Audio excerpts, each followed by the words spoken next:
Hello and welcome to ashford.com. You are watching an interesting video on although immunization rates are high, there remains a challenge in getting all recommended vaccines to infants during the second year of life. Please read this disclaimer carefully. According to a new study conducted by health economists at the University of East Anglia and the Centre for Diet and Activity Research in the UK, walking or cycling to work is better for people's mental health than driving. According to data from the Centers for Disease Control and Prevention's National Immunization Survey, which is published in this week's Morbidity and Mortality Weekly Report, the vast majority of parents are ensuring vaccination for their infant children. Although immunization rates are high, there remains a challenge in getting all recommended vaccines to infants during the second year of life. The National Immunization Survey, NIS, is an annual national immunization report describing national, state and local area vaccination coverage estimates for children aged 19 to 35 months old. The most recent installment of the survey shows that, in 2013, vaccination coverage either increased or remained stable for all of the vaccines that are routinely recommended for children in this age group. For the measles, mumps and rubella, MMR, poliovirus, hepatitis B, Hep B, and varicella vaccines, vaccination coverage remained stable at over 90%. Although national coverage for at least one dose of the MMR vaccine seems high at 92%, the Centers for Disease Control and Prevention, CDC, say that many children remain susceptible, as the survey results show that 1 in 12 children did not receive their first dose on time. For rotavirus vaccine, there was a slight increase in coverage from 69% in 2012 to 73% in 2013. Hepatitis A and B vaccines also saw a rise in coverage, from 82% and 72%, respectively, in 2012 to 83% and 74% in 2013.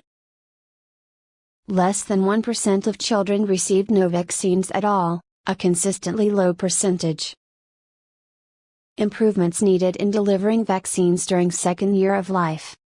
Although immunization rates are high, there remains a challenge in getting all recommended vaccines to infants during the second year of life. The coverage of vaccines that are required during the second year of life remained at similar levels in 2012-13.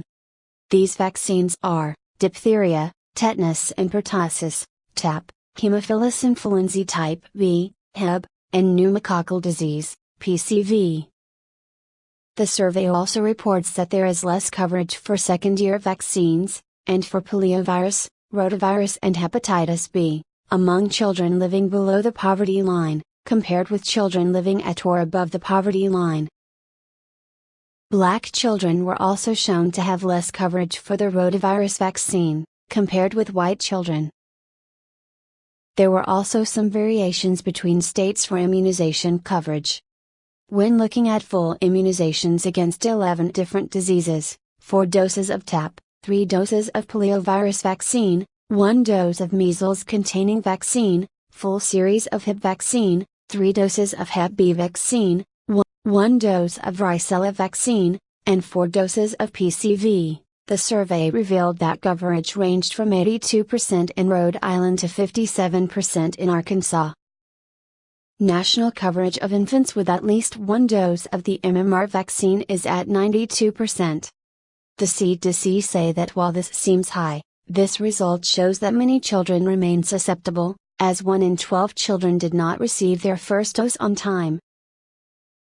Commenting on this year's survey, Dr. Anshu Chit, Director of the National Center for Immunization and Respiratory Diseases, says, "I want to personally recognize the hard work of doctors and nurses coping with many challenges in the course of clinical work, and commend parents who, despite competing responsibilities, continue to prioritize immunization to keep their children healthy and safe. These people are central in keeping young children healthy by ensuring they receive the recommended vaccines on schedule."